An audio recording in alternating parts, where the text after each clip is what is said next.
Welcome back from the commercial break. I continue to declare it is a good weekend to be with honorable members of parliament who have offered time to be here with us. We are, for us as Smart 24 TV, happy. And as they go through the in-depth of how our expenditure and income should be managed better, and as well make a prospect of how we can improve on our budgetary, policy as a country, and possibly also reflect back home how we are doing it. Before we went to the commercial break, there was a concern by Honorable Namuga Goleth. She expressed concern of where the president is possibly giving an advice how people should reduce expenditure by eating cassava and not to, eat bread. Of course, someone who has been used to eat bread, it becomes like an abuse. And basically, so for those who were critical, in this real instance, Honorable Dr. Savuturo, this I bring it to our recall. During the French Revolution of 1789, there was a situation where people were rioting and they wanted the change, and they didn't have what to eat in terms even of bread we are talking about. And there is a lady, this is the Queen Mary Antoinette, that is 1789. She said, "You people, if you cannot manage to buy bread, you go and eat cake." Mm-hmm. But a bit our owner said, "No, if you don't manage bread, you eat cassava." Maybe I will want on the way for us, the viewers, to understand it, because in an objective way. In terms of economic crisis, which is known, it is my just preamble as I will come you back, Honorable Namuga. There are measures which needs to be taken by the government, and which also the people should also be part of, because it is responsiveness. If like you were spending much more and maybe you were used to go for tours and so forth, in terms of economic crisis, they say, please hold on a bit. To a certain extent, I say the president advice either might have been looking towards that, not to spend much. But again, where the concern of citizens, I'm making an observation, where there is a concern by citizens is where you are telling them to eat cassava, and they see when they say supplementary budget is talking about buying expensive vehicles. Basically, Honorable, I'm trying to emerge, as you said, that we need to be one. That's where the challenge is. There is a certain Ghanaian preacher, bishop, and his sermon was going viral, and he said, politicians, you should stop telling people to tighten their belts, and yet for you are lengthening what? You are untying your what? Your belts. Having said that, we desire to have a sufficient, sustainable economy as per the declaration of the president.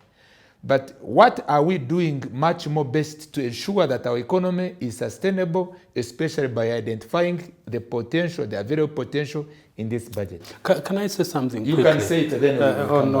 It's well said. That debate between about bread and cassava.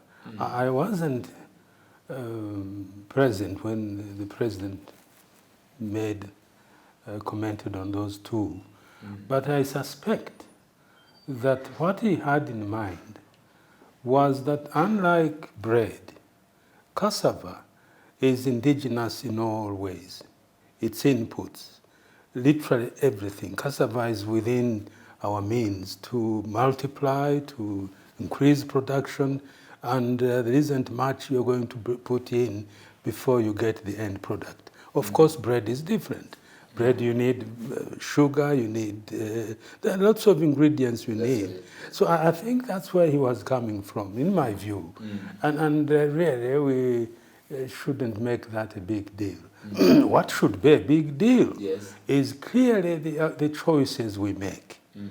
The choices we make. A choice between those sectors that will give us more in return against those that will give us less. Right. A choice to deal punitively with individuals whose choice is to bring our nation down.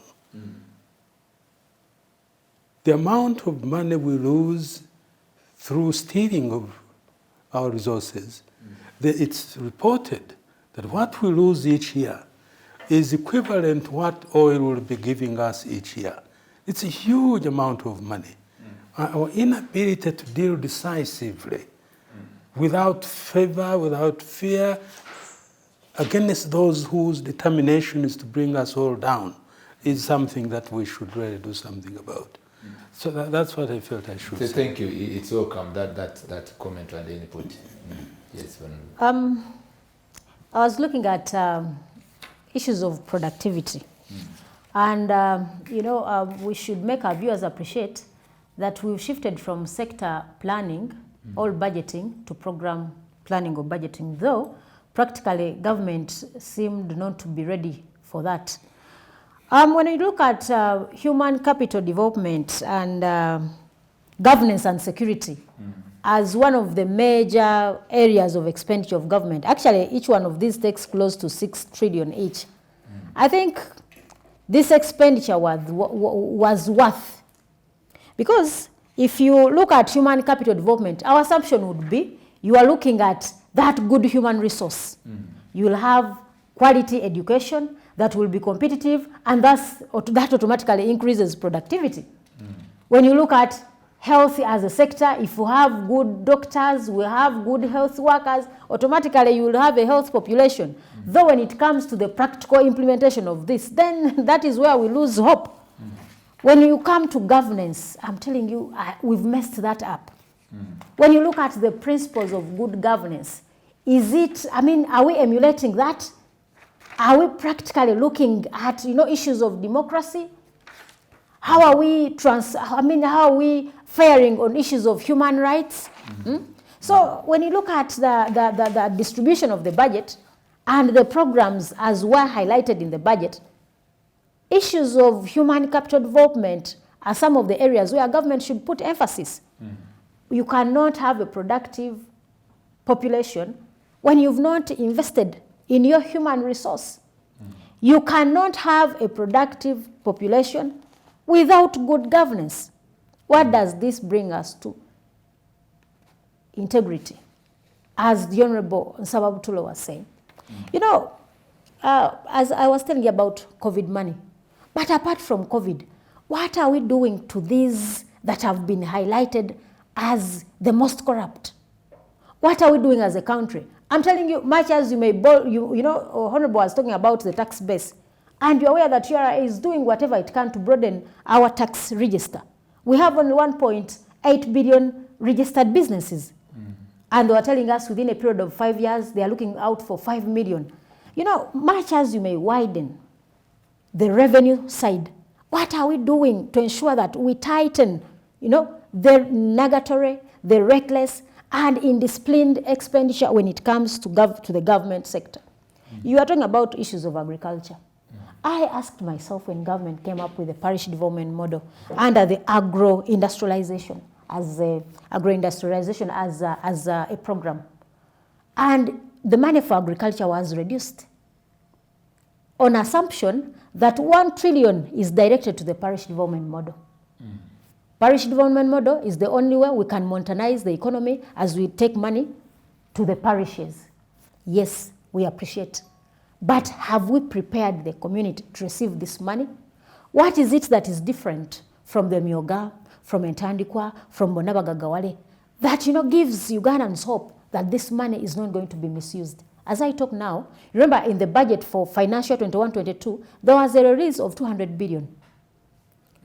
I inform viewers with information that when the team went to Kibuku for launch of the parish development model, they spent 5 billion. 5 billion? 5 billion at the launch.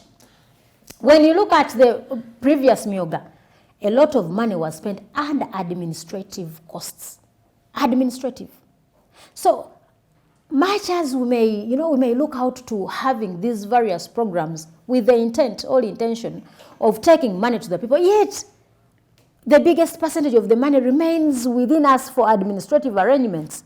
Any Ugandan cannot believe that government can comfortably go to Chibuku to spend 5 billion. As you tell us to tighten our belts, what are we doing as government? Honorable Sabtu was talking about the issue of cassava and bread. No, the president was implying that the economy is shrinking. So the Ugandans should also look into their expenditure. If you've been extravagant in such several ways, Yes. please get back to those that you can afford. Cassava is cheap, yes.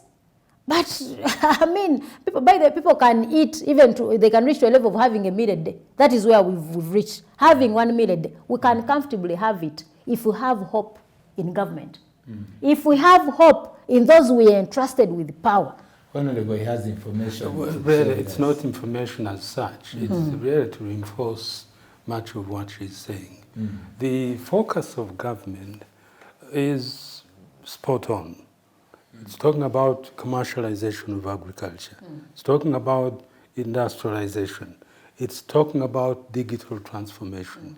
And these are really spot on issues that if genuinely and with commitment pursued to the end would radically change the face of our country. And I take particular attraction to the industrialization wishes of this government that do emphasize employment, they emphasize growth, they emphasize wealth creation, basically.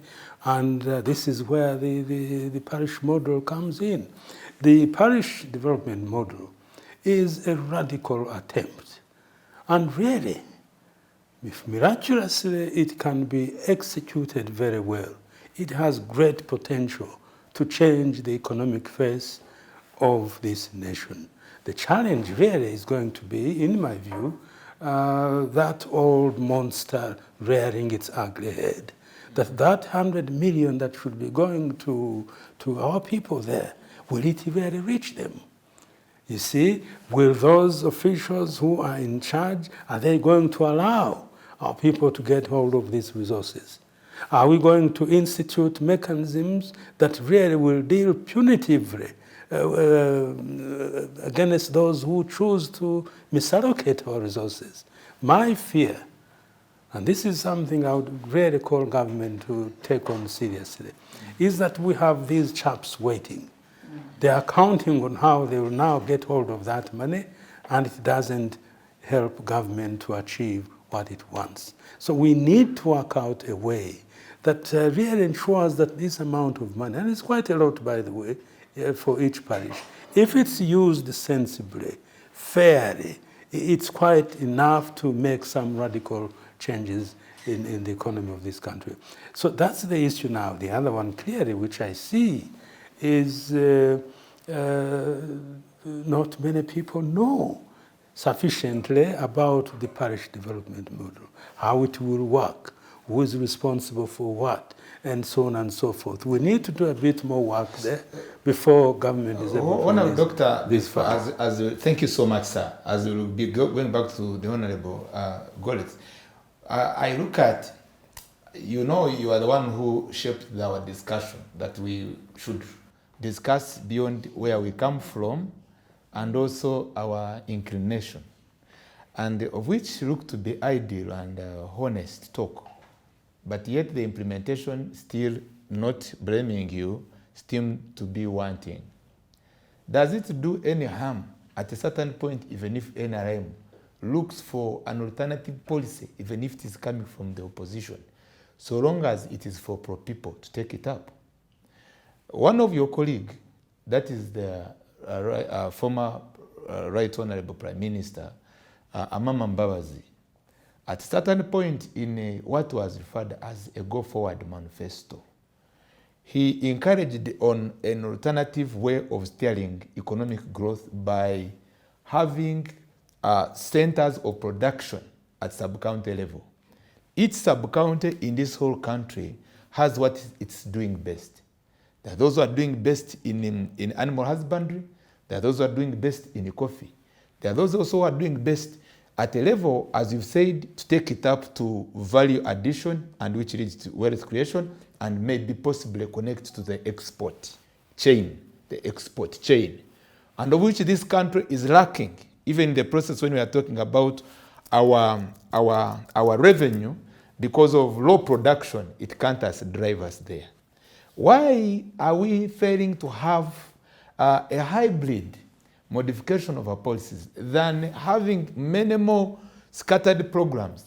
I don't have the opportunity to sit at that level much as I could manage to make a contribution in the policy formulation as a policy analyst. But we seem to be lacking a lot, especially consolidating our effort and at whether a parish or a sub-county level be able to do what we can do best.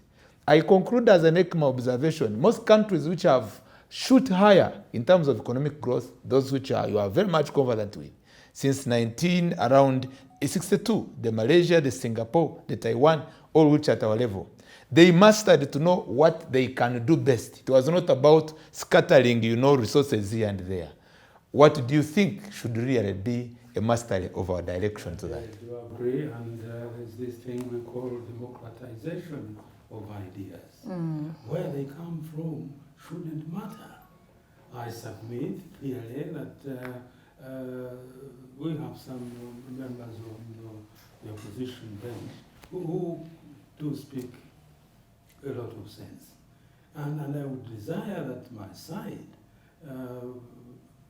takes up many of these ideas because they are good.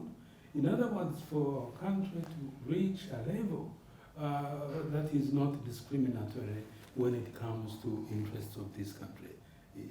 That is, we've got some way to go, and the best way is clearly, as I said earlier on, to believe that since we are all one after all, we may as well share ideas. If we reach that level of political development, I think this country will begin to move forward unstoppable. But finally, on the issue of which we have raised, the danger I see lacking in every effort we make is that unwillingness to move an extra inch. Whether it's deliberate or not, I'm not able to tell. Clearly, when you see what the intentions of government are, they are brilliant. But the monster of implementation, lurking there in darkness, waiting to frustrate everything we're talking about. And that is something we should invite ourselves to look at, the implementation side of things. We have brilliant laws, we have brilliant solutions to advance, but when it comes to actually doing what we should do, that is in the interest of all of us, then the danger we're talking about sets in. Thank you, Doctor. I come back to Honorable Golit for like 2-3 minutes to conclude what you're saying. We'll go for a break and then we'll go for a last session, which will end our weekend very well.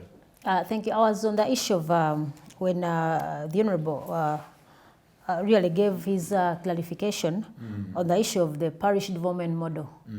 And when you look at the factors of production, we look at issues of capital, look at issues of labor, and you look at land. Land is one of those ones that is becoming so sensitive. Our soils are seriously depleted. And there is a requirement for a lot of fertilization. So in the opposition, I was appreciating his submission when he was talking about respect actually for multi-party system, which calls for alternatives. But how many times have we brought these on table and they are considered? No, our thinking is when something is brought by government, the opposition gives an alternative, there is harmonization. We gave our alternative right from the Charter of Fiscal Responsibility, the budget from work paper. We brought our alternative on the budget, the one that the president is yet to read out. But I mean, it stays on paper. And there are many of these ideas. We brought the alternative on the parish development model. And we asked, what is wrong with having cooperatives? Why don't we get back to cooperatives than the parish development model? Why don't we have a fertilizer factory, a fertilizer plant, so that we can limit on the cost? I'm telling you, it is becoming so expensive for someone without adequate capital to go into agriculture. Yes, parish model, you are bringing money. But there are so many other factors that are to be considered. So how do we work closely to ensure that we reduce the cost of production in this country? Yes, the cost of production is simply too high. Fertilizers are very expensive. the pesticide and others are so expensive. So how do we handle the issue of fertilizers? Can't we? Nagric is doing something. We went to Nagric as the budget committee and we found out they were locally doing something, but on a smaller scale. Can't government take this up? Say that as a way, you know, because if you are to look into the parish development model as a way of boosting agriculture, definitely if you are to look for production, you cannot underestimate the nature of the soils. So as government, we need to critically look at the affairs that we are trying to handle. Practically, what is the practical approach to the parish development model that can lead to the boosting of agriculture, thus boosting the economy at the end? Thank you. Thank you, Honorable Golith Namuganda. These are pertinent issues, a pro-people budget. And our economy is an agrarian economy. You have stated it well. Let's just, we'll continue to the next session where we'll be looking at the self-sustainable economy, of which this budget should also focus on, especially in strengthening the strong economic base, making reforms here and there. Maybe we'll reach where we are expected to go, by God's grace. Stay tuned on Smart 24 TV. We are still with the honorable members of parliament. Don't go anywhere. You can get information that can help your policy makers to make it better than today.